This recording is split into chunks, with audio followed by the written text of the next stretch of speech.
In this episode of Mind Pump, we answer fitness and health questions. We help people build muscle, get stronger, burn body fat, feel better. But we also like to have a lot of fun on the podcast. And the way we open up this podcast is with introductory conversation. We talk about current events, talk about each other, and we just generally talk.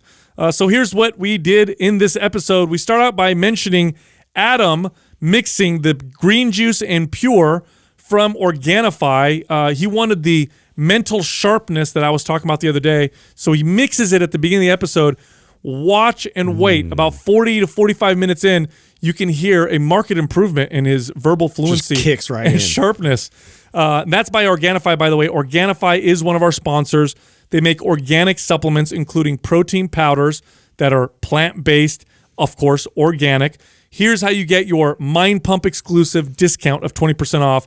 Just go to Organifi.com/Mind Pump and then use the code Mind Pump. Then Adam talked about how he pranked one of our employees, Rachel. I hope she doesn't quit over that, Adam. I talked about how Tom and Jerry turned 80, one of the most politically incorrect cartoons of all time, which makes it hilarious. One of the last remaining. Justin talked about how astronauts are using a new piece of equipment in space to help them from losing muscle and bone mass, because that's what can happen when you're in space. I talked about seeing the original blue light blocking glasses. These are the glasses. I think they were originally invented in the 80s. Yeah. We were walking around outside and someone was wearing My grandma's wearing them still. And it really made me happy that we work with a company like Felix Gray. Felix Gray makes blue light blocking glasses that are not ugly, like the original blue light blocking glasses. They don't change the color of the world, so you're not looking through orange or red lenses. They're almost clear or pretty much no tint to them whatsoever, but they effectively block blue light, and they're stylish. They look really good. Of course, the company, Felix Gray. Here is how you get your hookup. Go to felixgrayglasses.com. That's FELIXGRAY glasses.com/Mind Pump. You'll get free shipping and free returns. Then we talked about the show on HBO called McMillions. It's a show about how the mafia swindled the Monopoly game through McDonald's. Kind of cool. I talk about the benefits of masturbation. Good news for Justin. Big science there. Then we talked about Jeff Bezos and how he bought the most expensive house in L.A., and it basically cost him almost nothing because it was he's so pocket rich. change for him. Crazy. I talked about antioxidants and cancer. It's not what you think. And then we talked about carbohydrates and strength. Then we got into the fitness questions. The first question was, what are your thoughts on 2-a-days? This is where you work out twice a day instead of once a day. So we have a nice discussion there. The next question, do endurance rep ranges like 15 to 20 reps help at all with strength and muscle building? So we talk about the benefits of higher reps. The next question, this person says, look, I've seen conflicting arguments around the metabolism boosting effects of lean muscle mass. Apparently, a pound of lean muscle mass doesn't burn that much extra calories, but why do people's metabolisms get so much faster when they lift weights? What's going on? So we break that down. And then the final question, this person says, what are the best ways to deal with stress? Also, this month, MAPS split our advanced bodybuilding physique competitor, bikini competitor workout program. It's 6 days a week in the gym, gives you all your workouts, has video demos, everything you need to follow this program is in there. It's 50% off. It's half off, huge sale. Here's how you get your discount. Go to mapssplit.com. That's MAPSSPLIT.com and use the code SPLIT50, SPLIT50, no space, for the discount. Yahtzee. I'm experimenting. I can see what you're doing over there. Yeah. Well, you know, I'm That's not the way you take it, though. What do you mean? What? Oh, I thought you were experimenting the other way. Stupid. Ooh. No, I haven't done this yet. That's biohacking. And what do we figure last time I took Sal about Oh, you're going to drink it right now? Okay. Yeah, 30 minutes, right? Okay, now see if I say something brilliant in 30 minutes. Okay, I want everybody who's listening to the podcast. It actually tastes really good. It does. If you're listening to the podcast right now, here's what Adam just did. Mark the time. Right. He's drinking a bottle of Organifi green juice mixed with Pure. This is a brilliant combination. Different taste, I came but up with good. it myself. Yeah. And in 30 minutes, I stick with the name. I keep it pure. Minty with like a lemon or lime. Yes. And in 30 minutes, you'll feel the the brain surge. The buzzer. Yeah, so Mark it down. maybe Doug could keep the time. It's like an electrical surge of neurons. It's a lot of pressure, though. I feel like Doug's gonna be like looking at me when the 30-minute mark. Like, say something smart, Adam. Say something smart. There's pressure. It's a fucking commercial. You gotta fucking Adams sell goes this shit. to mitochondria. Yes. Or flux capacitor. That's what I was gonna say. Yeah. It's one of those two. Yeah. Make up a word right around that time. Hey, did you see? Did you see what I did to Rachel the other day? No. So, Are you not being nice? no, it's I'll reprimand you. playful. Just Okay, being all right, playful. all right. So, she asked me. So we did the sweater launch, right? She just did a release on the new hoodie that we did, which I love. Yeah. And It's just so wet there. she comes up to me at the beginning of work and she goes, "Hey, before you leave today, could I get some photos of you in the hoodie?" I'm like, yeah, that's fine. He's like, I walked out with just the hoodie on. Yeah. That's not a good prank, No. Adam. Yeah. So That's a lawsuit. here's the thing that's the three of us are we're all old men for sure, like in the sense of like Totally. not cool social media guys. Yeah. We just are not, Yeah. right? We don't have the angles. None of that stuff. We just don't care. That's the truth. Yeah. And it's not me. You know what I'm saying? Like before Instagram existed, I would never do anything like this. So anyways, I was a bully to people that are influencers. but she oversees dick. I just was. He's just coming out with this his confession. Yeah. I'll be honest. That was me. So I say, yeah, I tell her that, and then we go outside. Eli's got the camera, and Rachel's like, just, and we go outside. She goes, just go for a walk, and we're gonna. I'm like, really, just by myself, just go for a walk and pretend like you're not shooting me. Like, all right, whatever. So I play along, right? Because Most awkward And thing I'm already, I have to be very careful about, this is our staff, and they're trying to do their job, and part of her job is the apparel side of the house, and. She's done an incredible job with, the stuff that she's putting out, and the organization of it, and the consistency. Ooh, I love the setup. Yeah, right. Yeah. I had to definitely. Here comes a shit sandwich. So I'm aware of this, while I'm also doing something I don't like to do at all, right? But I'm trying to, and she's just like, and I'm like, Rach, this really isn't like. On brand, I know that's the angle that I have to take with her. I think. If I bitch that like I don't want to do That's a dirty word. Doesn't work. Yeah, I Not don't on brand. Yeah, On boss brand. can't be that way. I'm supportive. I'll work whatever. So we do the whole shoot. They take all these different shots and everything like that, and then she's like, okay, that's good, and I'm like, let me see him real quick, and I'm like, no, I'm like, okay, so okay, and she's like, listen, she's like, I don't give a shit how stupid you look. She's like. We need to show people that we have this, and I want to sell hoodies. And I'm like, okay, fair enough. That's where you get me, right? Always numbers, money. So she to wins lead with that, Yeah, yeah. right. So she wins, and so we walk away, and then I come back in. I say, okay, could you please at least do this? I said, I don't like posting things like cool guy. I'm like, be on brand as far as like. Our flavor, figure something out. Make fun of me or something. Yeah, don't try and post me looking cool. Like I just don't want that. Like she's like, okay, I'll figure something out. So this is like a few days ago, right? So I go away, and then up pops the post, And did you guys read the post? No. You guys didn't read the post? No. What did it say? So one of the photos she took, they had me sit on the bus stop, right? And so I guess Waiting for the I thought she was taking a picture of you through our mirror. no our window. No, they had me sit on the bus stop, and then the caption says, waiting for the bus like calf gains. ...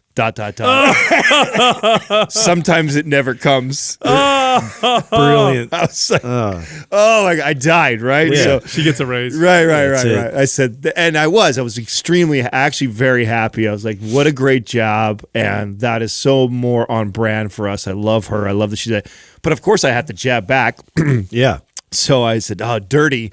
And then I put side note, Mind Pump is looking for new brand management. DM Rachel. Oh, no. The last like Is she getting hella DMs? DMs like crazy. And they're all like really long DMs that people are sending to her, like their resume Like and full shit. resume, yeah. They're like, hey, I saw that you guys are looking for and that a lot of them obviously don't know is that's I her just got position. plane tickets. I'm coming next week. Yeah. So she sent me Please a text consider me. message later that night. She's just like, I fucking hate you. And she's screenshotting all the DMs that she's getting of people that are like trying to apply for the position. Seriously. Oh, that's hilarious. That's perfect. Do you guys ever do that to one of your friends where this is before like caller ID or whatever, where you're on a long drive, you go into a gas station, bathroom or something like that, and you write for a good time or whatever, and you put your friend's phone number? You guys Yeah, ever do we that? did that to you up in Truckee in the bathroom. Oh, by the way. Yeah. You put my actual phone number? Oh, by the way. course. Yeah, in Truckee, Yeah. there's that burger joint. I know what you're talking about. Yeah, and they have the whiteboard. You put my phone number there, huh? Just I wasn't gonna tell. I was gonna hope it like just came to fruition, and then you found out later. Weird calls. Yeah, yeah. You're like, that's where that's coming I've from. actually had no calls. Yeah, It's no, hard to it's- do it nowadays with It was with a 900 number. with caller ID. Oh, you didn't put my actual number? No, Oh, that's yeah, not. yeah. That's Yeah. stupid. But I said, I think we put your Instagram yeah, handle is what we did. that's probably what it was. yeah. You got to put. Slide in the DMs. We wouldn't do that to you completely, Yeah. just enough. Well, you guys know now that I know that the retaliation is going to be, and it's usually mean and ugly. Yeah, It you're is. You're Yeah, a bad retaliator. yeah, Like you take it to the next it's not level. cheeky. I don't like to. I like to skip levels. You do. There's no need to go to the. Just go straight to the end. You Yeah. escalate hella fast. Let's just stop it. I take a video of him sleeping, and then it's like the next thing he's like he's like, insulting my mother. red button, I'm like, boom. whoa, dude! Like you took it to mom's already. Launches Like, his nuclear missiles like right away. Pictures of you when you were a kid. Like, holy Look shit, how dude. retarded he was. Yeah, it's so Sorry. Oh my fucked up. God. Yeah. Sorry, I said a politically incorrect word. You did. My bad. Speaking of politically incorrect, guess what turned 80 recently? Ooh. Tom and Jerry. Wow, Tom and Jerry has been around for 80 those psychotic years. cartoons. Now, That- are they still releasing new content, or is it just on? I thought it was just on repeat. I think it might. I think they might. But I mean, I don't know how. It's not like the Tom and Jerry I grew up with. If you're listening to this podcast and you're a millennial or younger, you have no idea what I'm talking about. Go on. I don't know. Maybe you can find them on YouTube. Yeah, Look up can. old. I showed my kids. Yeah, vintage Tom and Jerry. They I are- regretted it afterwards. They're the worst. They're the worst. They're so They're the bad. best. Yeah, I love it. It's so violent. Smoking cigarettes and killing each other and Yeah. just, racist characters coming out in that thing. Yes, dude. It's so bad. All of that stuff. Oh, it's so bad. Well, we've seen even like Disney evolve. Yeah. Katrina and I were just talking about this because well, the cartoons now have a warning. Yeah. yes. Did you see even that? Pinocchio. Dude. So Remember that? we just saw we were just watching, was it not Aladdin, what was the Jungle Book? I don't know, it was one of those like old ones on Disney, like on the Disney Plus where you could watch It was like, Jungle Book. it was, huh? It had to be Jungle Book. Because that was what was playing yesterday when I came home.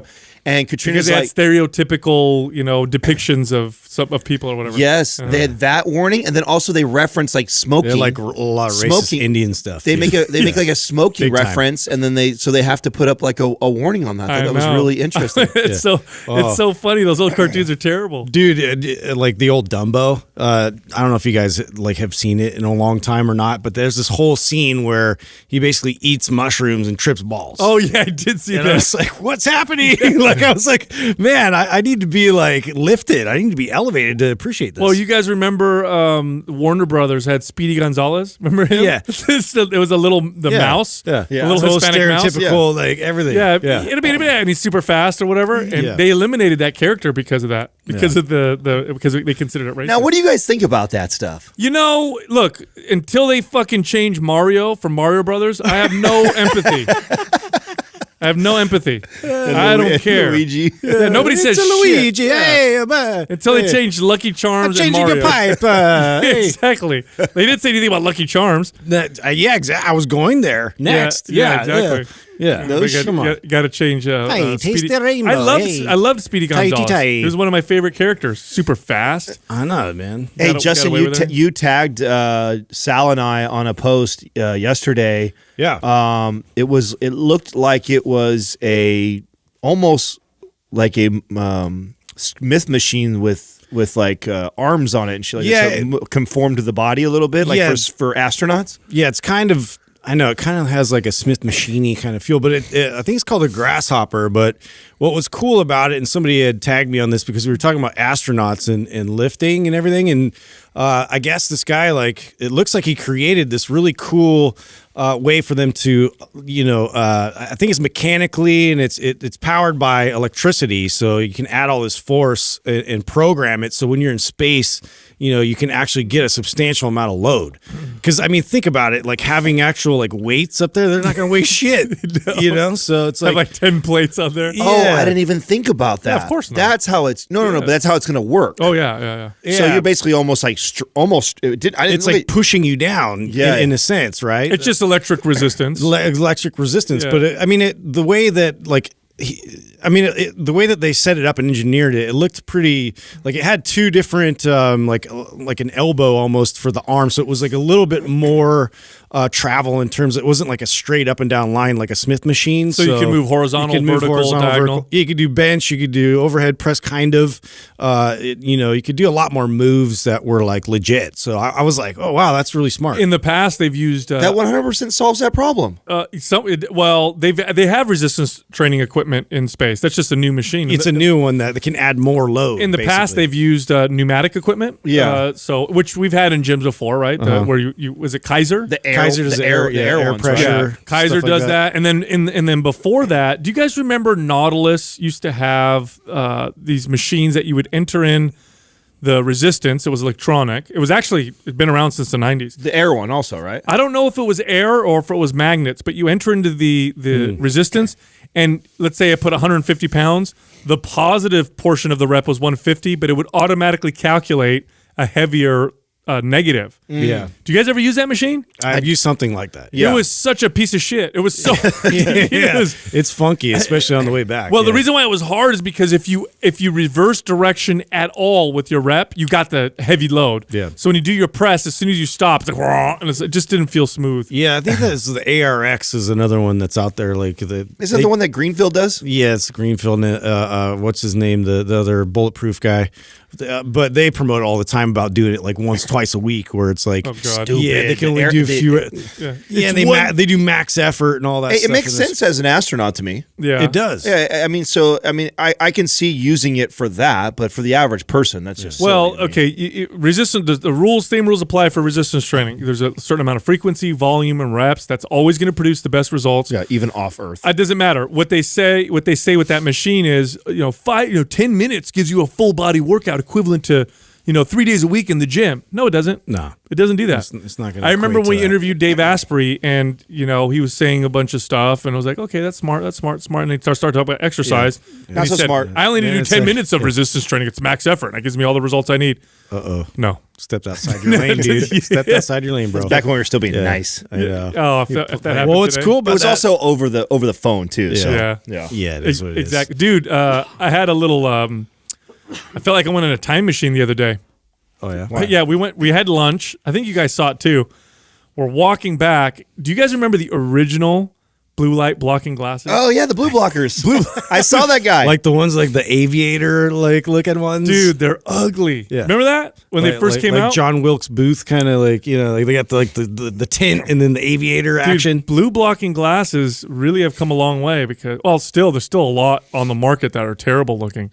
They're just not nice. They color everything weird, Yeah. But those were the original ones. Watch him come back though. The guy was wearing them. Yeah. Yeah, older guy. They're hideous, but Was he that much older than us? hideously cool, I Son of a guess. bitch, we're old too. I was gonna say it looked like he was your age. He definitely looked like your age. My dad owned a pair of those back in the day. My parents did too. Did they? But they use them for driving. They're That there. was the whole pitch, wasn't it? Back in the day. They're hella cheap, aren't they, look at Doug? those What- how ugly-ass much? things. $32. Oh, I thought they were like even cheaper than that. I could have sworn like on the commercials back then it was like get 2 pairs for $10. No. And I remember my dad bought those, and the way they sold them was like it was easy on the eyes or whatever. They used to, the commercials for them. They used to pitch it on night driving. Yeah, I know. Yeah. That's What a terrible. I know. Yeah, I know. It like makes everything orange. Because the bright white light coming in. I remember those. If you look up old blue blocker commercial watch. It's like it's always like somebody driving at night, and the I remember. Yes. That was a bad idea, bad commercial. Yeah, because when they're What's one of the number one reasons for car accidents at night? Falling asleep. Here, put these glasses on. They'll make you tired. Terrible. Yeah. Oh, there's the original commercial right there. what is that one with I the don't know. sombrero? Looks on? like your cousin. Hella racist, dude. No, I'm just saying, bro. Yeah. I'm just saying. I'm all fired God, up with you the did Mario and Luigi. politically incorrect stuff today. I know, winning, dude. bro. I I accidentally- can't wait for your DMs I tomorrow. apologize for the word I said earlier. Oh, you're fucked, bro. please. Yeah. It's like every time that's. I know come when you do it, Yeah, I you get do. hella DMs. I know, I do. Apologies. Yeah. People. No, well, They've come a long way, I think, is the point of this. Oh yeah, now we got the Felix Grays that look amazing. They look really good. My daughter wears hers all the time. Yeah. Loves them. Every they're- time she comes home. You know what's funny because I've sold it so hard to my son that he actually took it on his own to bring it with him because he went to his friend's party where it's a sleepover where they play video games and geek out all night, and he was like, oh, and he grabbed it, and I'm like, I saw him grab it out the door. I was like, oh, you got your blue blockers, and so he was like all about it. You want to know how I sold it to my son? So I kept telling him every time I'd go upstairs, he'd be in his room doing his homework, and I'd always have to remind him, "Hey, put on your Felix Grays," and he'd put them on, and he wouldn't argue anything. But I'm like, I got to sell it to him so that he always does this when I'm not around because he's on the computer so much Yeah. that You can't control it always. yeah, and you want to there's the daytime ones, right, that block the damaging blue light, and if you're on a computer all the time, you want to do that, especially if you start as a kid. So I'm like, how do I sell this to him? Because fear doesn't really work well with kids unless you really scare the shit out of them. Then you just feel bad. So I did that once. I'll tell you guys that story another time. So I think we all have. So what I did was I said, hey, listen, I said, blue light fatigues the eyes. You're not able to receive information as quickly, and it slows down your hand-eye coordination. That's all I said. I let him piece it together.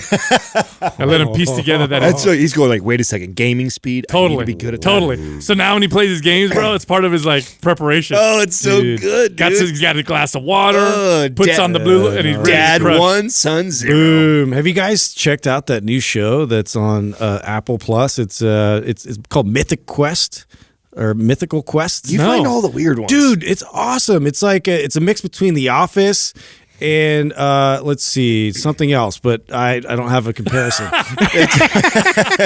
It's just good. It's like if you took two ingredients and mixed them I'm together. like, yeah, exactly. It's like, well, it's all about developing video games, but it's all the whole work culture for it. It's funny. It's got the guy from It's Sunny in Philadelphia. Okay. Always Sunny in Philadelphia, like one of those guys. And it's really witty. It's totally worth your guys' time. Really? Is it like how new is it? How many episodes? Brand new. Oh, yeah, wow. we just started watching. We got through 5 of them back to Wow, back. it's that good. It's good, dude. Oh, wow. They're only 30 minutes long, so you just I kinda like rip that. I through like them. having a show like that though, because we have our shows that we watch that are like lighthearted, where we're like working still and it's Yeah. on in the Yeah, you background. don't have to pay attention Yeah, you to don't it. have to pay attention to it. You know what I just found? Have you guys seen? This is on HBO. It's Mark Wahlberg's new series on McMillions. No. It's got 2 episodes out. So, do you guys know the whole Monopoly scam on with McDonald's? Oh, it's a Yes. scam? Oh, I heard about that. Yeah, you guys some aren't guy fam- made a ton of money Yeah, off there- of. there was a- remember their Monopoly thing you Yeah. play? Oh, How did dude. he make a ton of money? Oh, wow. So watch it. Just because they did a documentary on this a long time ago. So I'd already seen the original documentary, so I almost didn't watch this. And I told Katrina, I was like, I know the story. I just don't know So did he I don't even want to share. I'm not going to Really? spoil it. It's that good. It's crazy how it's a series. So it's only got 2 episodes out. And what I liked about this series on it, so somebody who's listening right now who's familiar, like I was, with the other documentary on it, the other documentary is like a 1.5 hour, 2 hour documentary, and they kind of give you like a brief overview. This dives into like the FBI investigation of it and how long it took to unfold all of it. But it's like crazy mafia shit. Wow. Oh yeah, it went on for decades. Oh, really? Oh, it was a scam for decades. The winners for like over 10 years from McDonald's, millions, 25,000 Vipers. Oh, that was all getting funneled to the mafia. Oh, shit. Yes, it's So sick. they're actually paying out, and then it was all going so people that won. I guess I'm going to ask you a lot of details here, but did they actually were they part of the mafia? Like, did they know that they were going to end up giving it to the mafia? So no, who McDonald's? No, like the actual people that won, or were they Were they were part of the winning. scam? They were part of the scam. Right. They were okay. connected to people that were connected to people in the mafia. I got it. So it was like it was a crazy Just scam. a huge racket that they created. And the part that's like blew my mind, and what I liked about this documentary opposed to the original one that came out on this, Mark Wahlberg he does such a good job on some of this stuff he does now, man. That guy's could become a great producer. So they really dive into the back end of it. All the questions that I had, like, come on, really? McDonald's had that shitty security, something like that happened?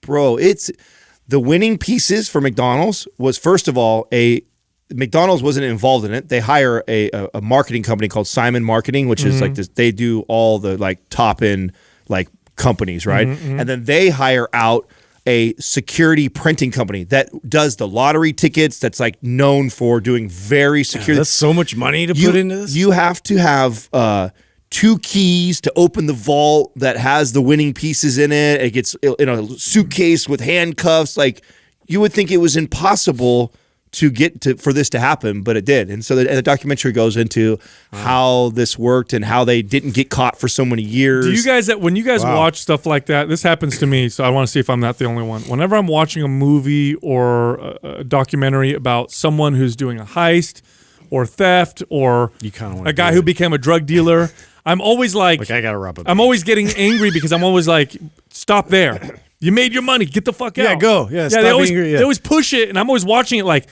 you can get away now. Greed, man. Yeah. Well, think about, okay, so you heard about it in the news, but I'm sure there's a gajillion other ones you never hear about.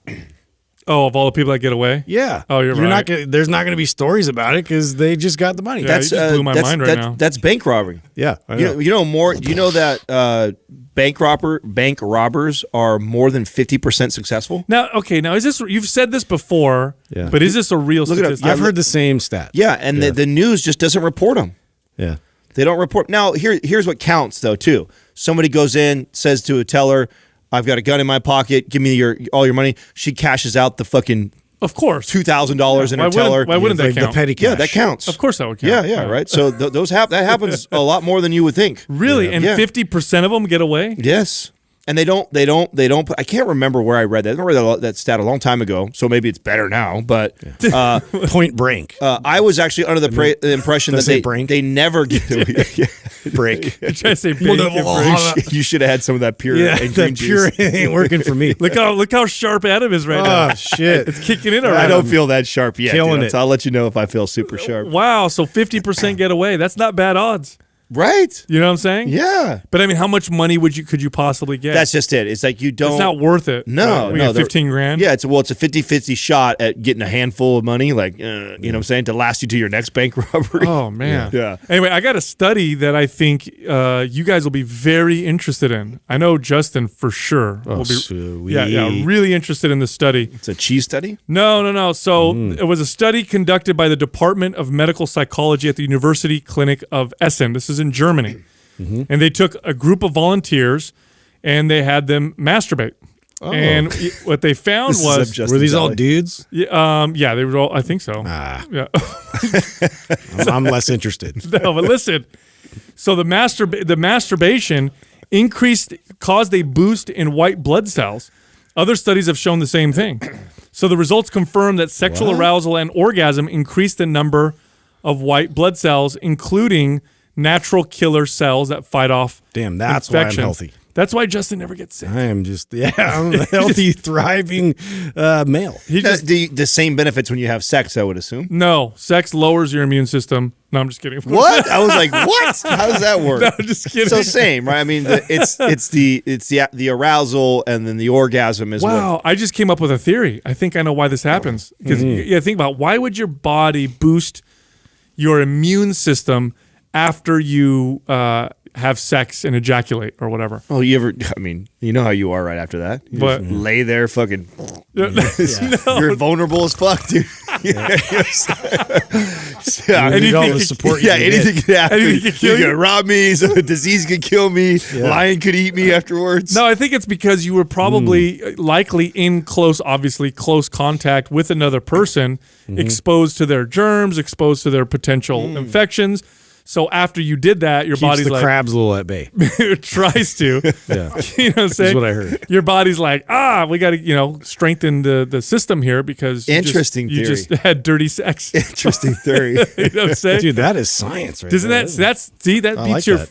your chimp study? Oh, that really got to him. I didn't did it? get to I did a post about it too. I was Wow. like, Justin Science better than Sal Science. I was like, damn, that was good. Hey, did you guys hear about I'm gonna have to Jeff? step my game up. Did you guys Sal. hear about Bezos? no, No, I what's didn't. up? So, so he just bought the most expensive property in Los Angeles. What? Yes, but here's the deal. That's not surprising. They did the math. I don't know. Let me see how much it is. Oh, okay. He bought it. It's $165 million. He bought a house for $165. What's your property tax on that, Doug? Oh, No idea. 165. Huge. yeah. I don't know. But anyway, check. Oh, wow. Look at the picture of that. Is it? Can we see more pictures? Let me see what this thing looks like. Oh, it's, wow. Yeah, it looks like a hotel. Buckingham Palace Yeah, right there. Wow. Look at the inside. Okay, so check this out. Right, I'm going to trip you guys out. It's $165 million. Now, when you calculate how much money he actually has, Oh yeah, is that like us buying a fucking mobile home? no. How? It would be the equivalent of if you made $60,000 a year, you spent $75 on a house. Wow. That's how much money he has. He spent $165 million, Just sneezed it. and it's literally like if he lifted the cushion of his couch and got some change. yeah, he just rummaged through his car. Yeah, and through He was the like, It's yeah, like I you got bought some change if for you made $60,000 a year, it's like you buying a 75. $75 house. Wow. $75. Yeah, that's 60. So if you made 120, it's like you buying a house for fucking $300. Yeah, it's nothing. Even after his divorce, all this stuff, because she took quite a bit of money, right? She took a lot of money, but when you have that much money, it doesn't matter. It's getting Did she silly. take or did she just stay in part of the business? No, he gave her. He cashed her out. Yeah. Well, yeah. His net worth is $131 billion. So, It would be Well- 260. yeah. Yeah, that's where it just doesn't make sense. When you get up to that level, it's like that's just you don't even know what to do with that much money. Well, I mean, think about that. Could you even spend it all? I doubt it. You know what I'm saying? Because have you seen some of these yachts? Challenge. Have you seen some of these crazy yachts? That these- Yeah. Well, the reality is when you're someone like him, like money is not even the motivator. No. It's you're money. right. Money is not even it's not even a big deal. It's Yeah. maybe even if it was a motivator early on in your career, Yeah. it's definitely not now. But just- once you get to a point where you have so much money, you can't possibly Now the whole spend it. world's watching what you're doing. Yeah, the things that motivate guys like him is like literally Privacy. Yeah, changing the world, privacy. Yep. Like yeah. Now think about that though. Imagine if you created a product that was so valuable to the world that they gave you that much money. Because that's literally this guy is that rich because he created Amazon, which is so valuable to everybody. Right. Yeah. It's insane to me. But that's also why I think he deserves Well, all of it. Of You know, course, people- of course, I love Amazon. Yeah, people hate, which is I always He blows does my cool stuff that people don't realize too. Like one of the spaceships, like their leftover. Basically, back in they used to just like let them all just sink to the bottom of the ocean. All the Wow. they don't clean it up. Like all the thrusters or whatever, all the Yeah. parts, like they just end up at the bottom of the ocean. So like SpaceX is starting to reuse a lot of these and try and like have like renewable ways to get to space and all that. And so he basically fronted all his own money to go out there and like scoop up a bunch of them for them. Really? Yeah. Wow. Pretty cool. Here's the thing.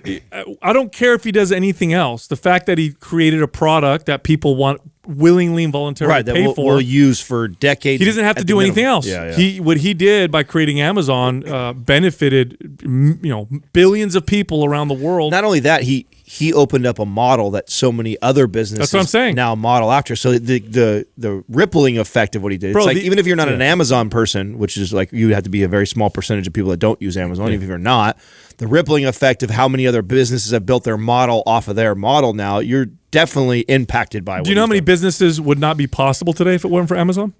Tons of them. And think about the efficiency that Amazon. Oh, the one click and everything. I mean, they were like known for that. Or you buy something and it's at your house tomorrow. That's what I mean. It's just like right away. Do you know what it used to be like? I'm going to talk to the younger listeners for a second. You know what it used to be like when you buy shit through the mail? I used to buy Gather around, kids. Yeah, come around, gather around. I used to buy supplements online. You'd buy that shit. Forget online. I'd have to buy them through the mail. You'd buy it. You don't get that shit for You a had to month. buy it from Tony from GNC. You didn't know what the Yeah. fuck he was talking It would about. take you like a month to get to your house, or you'd have to mail to them what you want. You have to wait for the mail to get to them. Then you have to wait for them to get the mail, process it, and then send you the product. By the time you get the product, you're not even working out anymore. It's hard when you live in some rural town though, and you are a 3-time family. This is where the people that fucking hate like Amazon and the Walmarts and stuff is, you live in this rural town. You have you've owned this property for 100 years. It's been passed down from family member to family member. You've got the general store that's there, and it's provided a livelihood for your family, your grandparents, you know what I'm saying, and like you've inherited now. And then in this last 2 decades, a company like Amazon and Walmart have completely come in and completely flipped it upside down. And so those people are, and anybody that's connected to those people, like if, Justin was the person we're talking about, he's a close friend of mine, and I see how much it's fucked up his life and turned everything upside down. Those are the people that get really upset. There's no guarantees in a free society. There's no guarantees that your business or your idea will always look ahead and continue to work. I mean, think about all the people that had to change careers when the wristwatch was invented. All the people who made, the what are they called? The watches that you hang off the string or whatever. Pocket watch? Pocket watch. Yeah. Or what about, wagon makers, when people started driving cars, it's just the way it works. And yes, there's always going to be those people. Well, and just kidding. Remember that stat? Lose. Remember that stat that I read you guys about the S&P 500, like the amount of companies that will be still on there in 15 years? What they predict? It was like a 75% overturn. Yep. Like in just like 2 decades time. That's insane. It's hard, dude. This is why we have great products. Is because you have to constantly innovate and compete. Because the second you take a break, someone's going to kick your ass. Yeah. That's just the way it works. So true. Anyway, another cool study. This one has nothing to do with masturbation. Sorry, Justin. that's all right. Yeah. So this one was about antioxidants. So have you guys heard me say in the past how I use antioxidant supplements as a wonderful example of how sometimes something that you think is good, taking a supplement of it can actually be bad. Right. Okay. Antioxidants are a phenomenal example of this because at high doses, which you don't get from food. Like you don't get mega doses of antioxidants from food, but you can do that with supplements.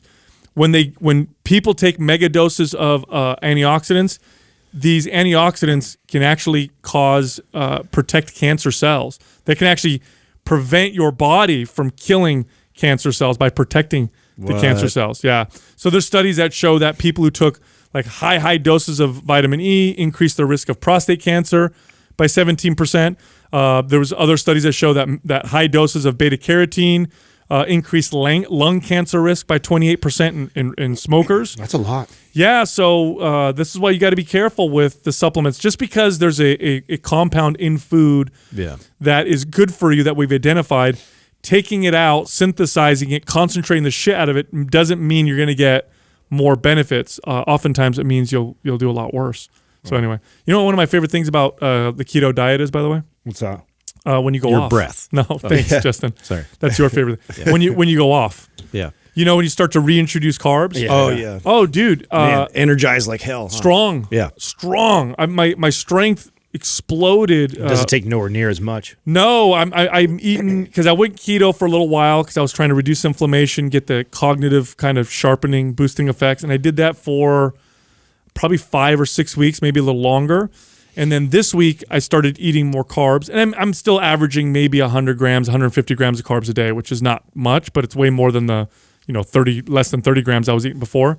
And man, my workouts are the pumps I get. Like when it comes to bulking or building muscle, carbs really make a big difference. Carbs are king. Yeah, that's why when I see people posting about like keto, and somebody did a post about how ketogenic diets are great for CrossFit. I couldn't believe I saw that post. What? Really? Yes. Yeah. I was on there. Other people were on there telling that they were wrong or whatever. That's pretty dumb. Or keto and bulking, very, very hard to do. Very hard to get big and strong when you're not eating carbohydrates. But this is why I like to switch in and out of different things, because you can really see and notice and appreciate the value of different foods and different macronutrients. Diet fluid. Yeah, because if you're always staying in one lane all the time, you start to lose or forget the benefits of other macronutrients and foods and not stuff only like that. There's times in your life where it makes a lot of sense. Like let's say you are a CrossFitter and it doesn't make sense for you to be doing it while you're in the middle of CrossFit. But you go on a 3-week vacation or a hiatus for a little bit, and you make the transition, and you're not working out at all for 3 weeks. Like, what a great time to transition over into a diet like that. That is satiating, that you get to have good. I mean, what's cool about the ketogenic diet too is like fat's fun to eat. You know, Yeah, it is. So it's not like you're Fat is fun. a low fat diet is tough to me. A low fat diet is really tough because you're restricting calories and you're restricting fat, which is tastes good. So Yeah, I don't go low fat, by the way. I go lower fat, but I never go low fat because of exactly what you said. Yeah. I've done low fat before. Terrible. I feel terrible. I feel like my libido goes away. Yeah. Just not a good. Oh, I remember after I went ketogenic and saw the benefits of me just bumping my fat up again. I never eat chicken breasts anymore. Like I eat chicken thighs always because it's and now when I was competing, He's a leg man. when I'm competing, I might introduce chicken breast the last like couple weeks when I'm like eating like really lean meat to reduce calories. But for everyday life, like I much rather have thighs taste 1,000,000 times better, and the benefits of it are incredible. Yeah, I remember when I discovered. And they're cheaper. Yep, and I remember when I discovered the brown turkey meat at Thanksgiving. It was like a life-changing experience. Up until that point, I thought turkey was disgusting because the white, It's so dry. so dry. Yeah. And then my dad was like, "Eat this; it's way juicier." I used to be a breast guy too. Did you really? Yeah. Yeah. Now I'm a thigh guy. Thigh guy. Hi, thigh guy. First question is from official Bruce Love. What are your thoughts on two-a-days? Two-a-days is when you're working out twice a day instead of once a day. And one of the reasons why people will do this is because they're training at a very high level, lots of volume, and to have the energy and the capacity to finish all of your workout at one time is difficult. So splitting it up allows you to finish it with good energy. Now, here's the deal. I love it. If you're at this level and you're training with that much volume, splitting up your workouts is one of the best things you could possibly do. The convenience factor is a problem. Yeah, and they're probably thinking of like the 2 super intense workouts like back to back. Like we used to do that a lot when we were playing football and any other sport where it was like you're trying to cram, as much intensity in as possible. And the way that you're talking about it is probably the only way I apply it now today in terms of like it's a little more reasonable, but I'm just basically splitting almost in half or maybe just adding a little bit more to the next workout so I can get the benefit. I hate it. And I'll tell you why I hate it. And before I go into why I hate it, I want to preface this with, one, I've done it a lot. I did it a ton, especially when I was competing. And we've written a program, MAPS PED, that has it. So I'm not saying that nobody should do it, and there's not a percentage of the population that there's lots of value to it. So that exists. I hate it for the majority because I think that it's a very unrealistic thing to sustain. And when you stop doing it, it really throws off. You got to really know what you're doing with your diet. If you were decided, because this is what I see in my experience, the people that want to do this, they're doing it because they're wanting to do more. They're wanting to do more to get results faster, to get to their goal quicker. And they're motivated by a wedding. They're motivated by a vacation. They're motivated by a competition they're doing. And the theory behind two-a-days is get to your goal faster. And that, to me, is the wrong message for that person. I do see lots of value in it, in the extremely consistent person who's been lifting for years and is trying to scale up their volume and continue. Maybe they're into competing. Like that makes sense to me. And let me tell you, like I didn't get to this point. Like I was competing without doing double days. It was when I got to the professional level, because from the year leading up to competing, I ran mostly like an anabolic type of program. Then when I started hitting stage, I was moving to something more like MAPS Aesthetic. Then I was moving into something like MAPS Split when I was still an amateur. And then by the time I got to the professional level, I had scaled to the volume of PED. But it was, you're talking about not missing a single fucking workout, diet, anything for almost 4 years straight for me during that time to progress to the point where I saw value in adding an additional workout to my training. I got incredible results leading all the way up to that point without ever having to push to two-a-days. So I don't like it for most people. And I remember we were very hesitant to even write PED. We wrote all the other programs first before PED for that exact reason. Yeah, well, there's some prerequisites. Like if you can do your whole workout in one workout and you're doing it appropriately and properly, then stick to that. If you get to the point where you're doing so much volume, so many exercises that it's just, it's by the end of your workout, you're wasting your time because you're fatigued. That's when it becomes a good idea to split. Now, here's the deal. For the advanced person, this may be a great idea. This is how bodybuilders used to work out back in the 70s and 80s. They used to call what's called a double split routine, where they would split the body parts up, but they'd also split it from morning and evening. And that, on a consistent basis, that works great. But for the average person, here's how you can utilize something like this. It's as a sporadic way to get your body to change and adapt. If you're consistent, and you're pretty fit, once a day is perfectly fine. But every once in a while, try this. Every once in a while, if you have time to kill and you got a whole day ahead of you, go to the gym or in your garage. This is even better if you have a garage gym, and do a 30-minute workout every 2 or 3 hours. Do 3 sets of squats and 2 sets of bench press and some overhead press, something like that. Every other hour, you more than 2 days, you could do 3 or 4 of these workouts. I've done this occasionally. When I say occasionally, I'm talking about like once, every 3 months or so. I get phenomenal results and gains from doing that. And I think it's because the body responds really well to frequency. Just frequency. Yeah. Well, splitting up the workout. So I there is another situation where I do see it okay for somebody who maybe is at like a beginner level, and I do this. This I do quite a bit. Now, we have a podcast in a gym. We have, access to gyms everywhere we go all the time. And so it's very easy for us to do this. Many times I'm following like a MAPS anabolic type of protocol, and I only do 2 or 3 of the exercises right first thing in the morning or whatever. And that's all. I only have a little bit of time. And then I come back later in the afternoon in the day, then I finish it. Yeah. Like that's 2 a day, right? That's considered that. But I'm also managing my volume the same as if I was just going to do it in one workout. So I do see lots of value in that. Like people think that to get a good workout, you have to have this intense 1 hour kill yourself routine, and that couldn't be further from the truth. There is nothing wrong with you taking your current workout plan and splitting it up in 2 workouts that are more like half-hour workouts, and there's a lot of benefit to that, and I think that's valuable. When I think of people that ask me questions about 2 a day, you think they're going to do like an hour and a half in the morning, hour and a half in the evening? Or even just an hour of intense training. You know what I'm saying? They're wanting to do more. That's what they're trying to do to promote faster results. And again, you don't need to do that to get incredible results. And I would wait to scale to that until if I've gone through all of the MAPS programs, then that's really how it's designed. Like imagine you're somebody who's been listening since the beginning, and you have never missed. You've consecutively went through MAPS program after program after program.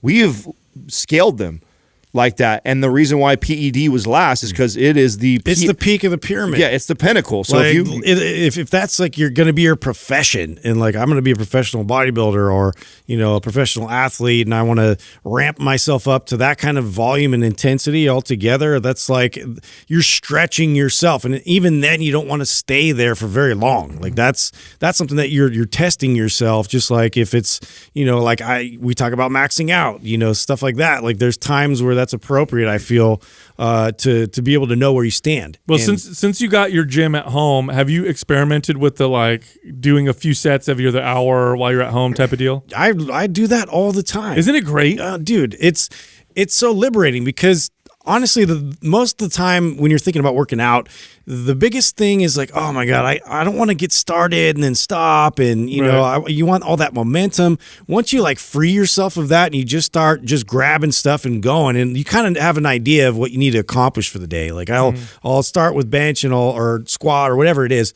And, I'm just focused completely on that. And then it's like, oh, well, I got to go pick the kids up, or, oh, I got to go go to soccer practice. Then I'll come back and then I'm hitting something else. And it's like you just do it in spurts and you get the same, if not better, results. Well, I did it yesterday and the day before both. One day I was talking to Rachel and Eli.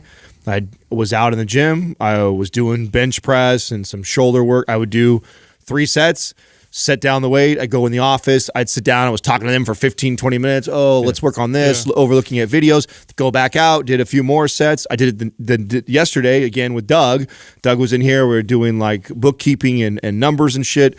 I was out there squatting, come back in, and then I talk to Doug for 15 minutes, go back out. I know if you have that luxury It's inconvenient yeah, for a lot of people. Yeah, but for most It's people, not great for my endurance, though. I'll be honest. Like Oh, getting it all back to back to back is like ideal. sure. But yeah, that's probably the only thing I could say.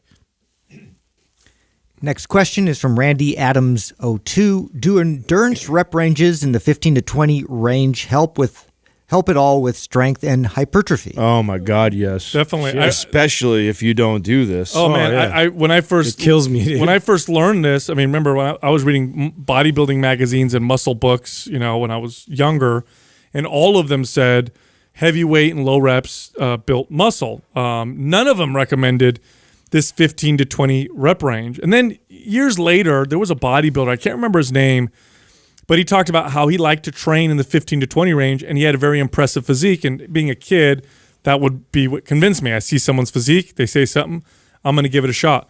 Blew my mind. Yeah. Blew my mind. I built so much muscle in such a short period of time. Now, it's not because 15 to 20 reps is superior for building muscle. It's because I never did it. Yes. Once I jumped into it, it was such a new and novel stimulus. My body responded incredibly.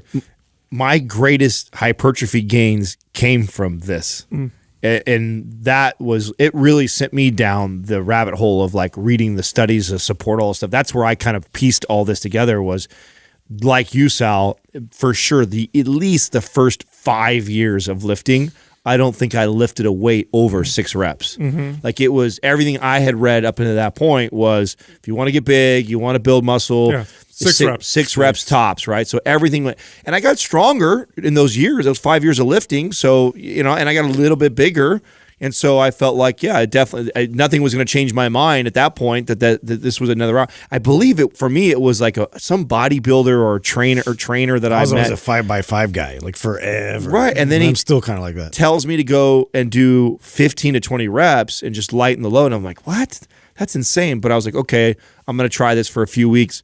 And I just blew up. And I'm like, this is crazy. Yeah. I'm getting bigger right now off of lighter weight. And then Did is you when get stuck in that? I did. I got stuck in that for a really long time, plateaued. And that was what kind of sent me down the rabbit hole of like reading and figuring out, okay, what I need to do is I need to periodize this and cycle through these rep ranges. That's where the real benefit is. It's funny. I was thinking, like, I don't even know if you remember, but you introduced me to supersetting, and I never even did that before, through my entire athletic career. And I got to 24, and then Adam was like, I'm going to take you through this workout. I think you're working with a bunch of bodybuilders at the time. So I would I was doing bench, and then all of a sudden he's like, okay, now we're going to do some push-up like right away. And I'm like, right away? Where's the rest? I just didn't get it. And then I'm like, and I fucking blew up. But like just changing it up, like it's going to have a massive impact on your body. Yeah, studies are pretty conclusive. They show that the rep ranges between 1 to like 30 all build muscle. They all build muscle so long as the tension is sufficient and the intensity is sufficient. And all of those will slow down and stop building muscle if you only ever do those rep ranges, regardless of what you're in. So you'll benefit through cycling through them. Now, I typically recommend anywhere between 3 to 5 weeks of staying in a particular rep range before moving out of one. So you want to kind of squeeze the benefit out of that rep range before you move into another one. But yeah, it's a great one. This is why I think that so many people that take the advice of Stan Efferding are blown away by his, because he like preaches 20 reps in squats. 20 rep squats. Like nobody does that. That's why. That's why he got influenced by Flex Wheeler, right? No, he influenced Flex.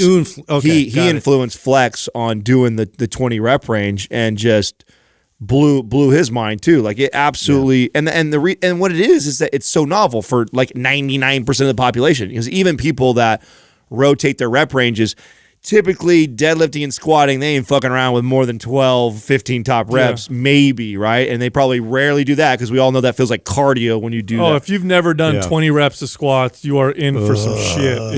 It is brutal. Grueling. It is difficult. Very difficult. And so I think really it's not that the number 20 is magical. It's that very few people, that, like Sal's saying, the studies are conclusive. Anything from basically 1 to 30 is going to build muscle, is going to support hypertrophy. And because so few of people ever push squats to 20 reps, just simply running 3 weeks where you commit to saying, okay, I'm squatting 20 reps every single time I squat for the next 3 to 4 weeks, watch how much your legs blow up because you just never do it. Next question is from Nathan N. Norman. I recently came across conflicting arguments regarding the correlation between lean muscle mass and resting metabolic rate. Why do you think most of these studies seem to suggest that the increase is fairly minimal? So I'm confused on what the question is here. I'll break it down for you. So what he's talking about is how, we talk about building muscle speeds up the metabolism. Right. Then studies will come out showing 1 pound of muscle. You just addressed this. Yeah, 1 pound of muscle only burns, this many more calories. And adding 5 pounds of muscle isn't going to increase your metabolism. There's too many other variables that the study doesn't take into consideration. There's also this, is that when What we you're don't know, too. when you're trying to build, when your body's trying to build, it just becomes less efficient with calories. So there is this caloric number. There is a certain amount of calories that muscle will build. And it's more than however many calories a pound of fat, for example, will end up burning. That's true. That number right there is not a ton, but there is this inefficiency that happens with calories. I've seen this time and time again with clients. I'll take a client and I'll have her gain 4 pounds of muscle, which if you do the direct, numbers, should only boost her metabolism by about 50 calories a day. But I'm having her eat 600 or 700 more calories a day, and she's getting leaner. It's that I hate this, and I get really irritated by the guys or girls that try and counter this message, because I think it's a very good message. I think it's the right message to be telling people, because more people need to strength train, more people need to be focused on building lean body mass. Because of how much it impacts your metabolism. And then out comes somebody, and I wish I knew who first did it because they deserve to be slapped for it, who comes out and isolates, fat and muscle, and then shows that it's not as what everyone's been exaggerating of, for every pound. Because I used to say this as a trainer to get this point across to my clients. I would relate it to a big McDonald's Big Mac. I remember this. I had the same spiel to everybody that, listen, if we can put 3 to 5 pounds of muscle on your body, literally just getting that on your body, not losing any body fat, not changing anything in your diet, you will be able to eat an additional 300 or so calories. That's like a Big Mac that you could have and cancel out. And just to give them that visual and understanding of how important it was that we build muscle. And then, of course, later on comes out the study that show that that's not true. It's maybe 5 calories or whatever. Well, yeah, that's just measuring metabolically what muscle is doing and what fat is doing in the body and what it needs for energy. What you're not taking into consideration is the digestive system. You're not taking into consideration the signal that you're sending to build, the calories that are having to get allocated to recovery, to adaptation. Yeah, and there's more than just those. And we need to understand something, that mammalian metabolism is extremely complex. I could probably say that it's the second most complex thing that we've observed in the universe, right below the brain, the human brain. So we don't know everything. Here's a good example. If you take somebody and you bump their calories a little bit, they start to burn more calories. They don't even have to do anything else. You just start bumping their calories a little bit and they start to burn more calories. You start to cut their calories a little bit, their body starts to burn less calories. How is this happening? Even though there may be even no difference in tissue. You can measure their body fat and their muscle. Right. Nothing's changing. How are they burning more calories? We don't really know. But the best theory that I've heard is that your body can become more or less efficient with calories. Sending the signal to the body to build muscle promotes inefficiency with calories. It promotes a faster metabolism because you're trying to build muscle and other things are happening in the body. And again, I've seen this time and time again. I've had many clients who gained 5 pounds of muscle. Not a lot, but their metabolism boost was massive and didn't directly correlate to the amount of muscle. I like this question because it creates a discussion around a topic that is nuanced and that I think it reminds me of my pet peeve of and why we do what we do is there's no study that could counter what I've seen on hundreds. I'm in the middle of it, like this exact topic right now is what I'm working with 2 female clients right now in building their metabolism and getting to eat more calories. And both of them, when I got a hold of them, and this is not even that long ago, were eating 1,500 and 1,700 calories, and both of them are in the 2,200 and 2,300 calorie range right now, and neither of them are putting weight on the scale. Right. How the fuck did that happen Yeah. in that short amount of time? I didn't put 30 pounds of muscle on them. Right. And based off of these studies that show that it's only a few calorie difference, that's what it would be. And I didn't build 30 and- pounds on these girls. And you want to talk about studies, okay? So let's look at the studies where they're actually looking at people and seeing what happens when they diet and lift weights versus diet and do cardio versus just diet. These studies exist. It's okay. There's another effect. Okay, and you don't need a study to do this. Just check your own behaviors. I was just commenting to Katrina about how important it is that for me to be a better husband and a better father to get getting my workouts in. Whenever I lift and get a good lift in early on in the day, when I come home, I notice I'm very aware of this. I start cleaning up around the house and I start doing things for help her. When I've had a day where I miss my workout or I'm off on my diet, I feel lethargic, I'm tired, I come home and I want to sit down on the fucking couch. I just move less. You can't.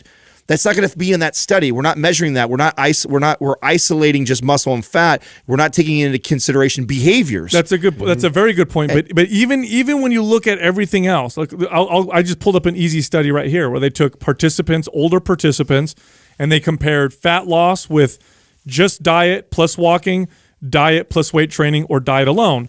Diet plus walking resulted in 16 pounds of fat loss. Diet plus weight training resulted in about 17 pounds of weight loss. Almost equivalent, right? But here's the difference. Muscle mass loss was 4 pounds with the diet plus walking. Diet alone resulted in less muscle mass loss than cardio or walking plus diet. Resistance training obviously resulted in no muscle mass loss. So what does that tell you? Well, that tells you that your body tries to adapt its metabolism, tries to change things.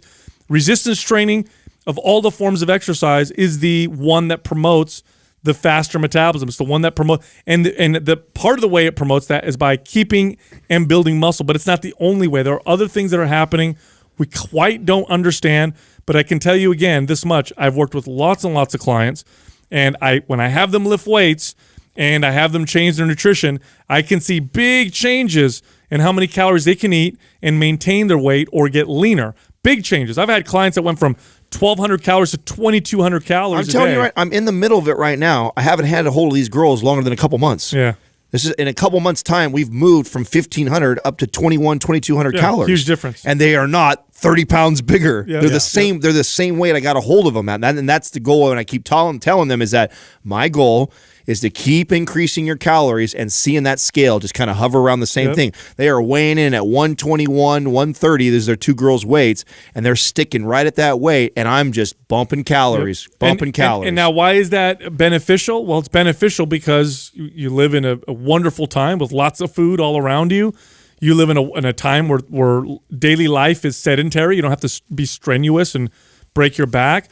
Having a faster metabolism or a more inefficient metabolism is an advantage. Well, it just keeps you leaner. And how easier. great is it going to be for these two girls who initially what they want to do is lean out, right? And how great is it going to be for them when I get them up to 2,700 calories and I go, okay, it's time to diet down to 25 or 2,300 calories, and they get to reduce down to a high amount. Yeah, a 500 more calories than they were used to eating in the first place, and their body starts leaning out. Oh, like wonderful. that's the beauty of it, and that is the real takeaway and message. And the trainers out there or the scientists that are putting out the studies to try and counter this message, it irritates me because, yeah, the study is correct. Yes, when we measure it that way, but there's too many other factors. There's too many other unknowns. And coming from people that have been doing this for a really long time, the impact that you make on somebody's metabolism by putting them on a strength-focused program and building muscle is unbelievable when it comes to metabolism. Next question is from Solomon Roskin. What are the best ways to deal with stress? When you look at the studies on stress and you look at effective techniques, there's a lot of different things that are out there that can help people deal with stress. But there's one thing that probably will make the biggest impact on how you handle stress. And this one thing I'm going to talk about has been echoed in many practices that span the world. Some of them are found in religious practices, others in philosophies. And that is how you accept or you try to fight your current situation. Okay, so I'll give you a good example. I was reading this book, the book with Dr. John Gottman, and he talks about the stress of having a child, that how that'll stress out couples quite a bit. In fact, you see divorce spike after a couple has children. However, the couples that accept that their life will never be the same, the husband that accepts that he's not going to just have sex whenever he wants, the wife that accepts that she just can't go out to dinner all the time, that they accept that they're having a child, life is never going to be the same as it was before. The stress doesn't bother them. Now, it doesn't mean that they're not stressed. It just means that they're not fighting it. You know what I mean? It's like this. It's like, imagine if you were sad and then you were sad that you were sad. You know what I'm saying? Like, wow, why am I sad? And it makes you even more sad about being sad. It's like a spiral effect. So one of the number one things with stress is just whatever your situation is in, you have to acceptance makes a big deal, makes a big difference. Like, okay, well, this is just the way it is right now. Right now, I'm working this many hours. Right now, I'm handling all these different things. I need to just accept it, and that reduces the pain from the stress significantly. And it's something you can apply. Anybody can apply. We suffer more in imagination than we do in reality. All in our minds. Yeah. It's all about reframing, right? That's the first step to it. Now, obviously, there's things that you can do, I think, in your daily practices that can help mitigate this. But all of them really go back to helping you reframe your thinking. That's with the meditation, the getting good rest, like all of it just helps you have better, clear thinking about what's going on in your life. And it's the ability for you to reframe what's happening to help out the stress. And the thing that's helped me, and that I share with people that I think is done wonders for clients that I've discussed this with, and even applying it to my own life, is just looking at all stress that I deal with, whether it be work, personal life, whatever. They're all challenges and they're all difficulties. And the greater the challenge, the greater the difficulty, the better it is on the other side. So learning to look at it like, okay, it's a stress right now. When I break through the stress, I adapt or get over it. The reward is more rewarding than what the stress was. And the greater it is, the greater the reward on the other side, which is how you handle the bigger, harder ones, right? Because and there's no such thing as big problems, only problems that we make big. So when you have these like life-altering things, deaths in the family, these hardships with work. Jim Quickian. Did you like it? Hey, you know what? It took 45 minutes for me. Oh, it worked. There it is. I dropped you some Jim Quick stoicism in there. Yeah, shit, dude, it does work. It takes my body 45 minutes. Yeah, a little bit longer. Yeah, a little bit longer. Yeah, that's what it is. It took a little bit longer to get there. It's a longer pull to get up. Right on Organifi. Yeah. I think too, like just taking an inventory of what are the potential stressors going on with you right now. Sometimes it's good to acknowledge it, and you don't realize where it's all coming from sometimes. And I know that, I went through a period where it was just, I was trying to take on like way too many things at once, and then not realizing where my deficits were, which then stressed me out because then I wasn't contributing to those things that I needed to contribute to. And then, just looking at all these things, prioritizing, I mean, this is a lot of where you see like, these TV shows where they come in and they have somebody like clean your house. Like, let's organize everything. Let's be a minimalist. Let's get rid of all this stuff because you don't need it. Or, like there's practices like you'd mentioned with meditation. There's ways, there's tools out there for you to be able to handle certain components of this, but it always revolves around your mindset. Yeah. And the thing is, like, you're going to face adversity constantly. So it's about like learning how to adjust and to be able to, be in a calm state of mind. Yeah. I think a lot of the reason why people feel so stressed nowadays is because there's a bit of a myth out there that, it's the stressful times we've ever lived in human history, and we're just so much stress. Stop watching the news for one. Yeah, okay, it's that's actually not true. Okay, it's not true. Talk to your grandparents. They had all kinds of crazy stress. Yeah. Money was way tighter. People would die from diseases from, like rickets. They would lose children. It's actually objectively the least stressful time ever. Yet we feel more stress. I think part of the reason why we feel more stress is because we think we're not supposed to. We think we're always supposed to be happy. We're always supposed to have what we want. Whereas when you talk to, and I it's one of the reasons why I love training people in advanced age. I would talk to them about these kinds of things, and they tell me, you just accepted it. That was life. That was just the way it was. It's the resistance to the way things are that causes much of our stress. When you look at people like Wim Hof, who teaches people how to tolerate the freezing, frigid, cold water that they'll jump into, one of the things that he teaches you to do is just accept the fact that it's cold. You're not fighting it. You're not resisting it. You get in, you accept it. You acknowledge it, and then you calm your body and deal with it. That's right. In the defense of all the millennials that are freaking out over all the stress that we have, is that what I think we have is more low-level stress than we've ever had. I think that we are so attached to our phones. We're so attached to our email. We're so easily connected to so many other people that influence our lives and our mood. And, just because it's not a lion jumping out and trying to eat us type of stress, or someone dying of fucking scurvy in our family, because it's not a stress like that, it's this low family of pirates. Yeah, it's this low level stress that they're constantly get.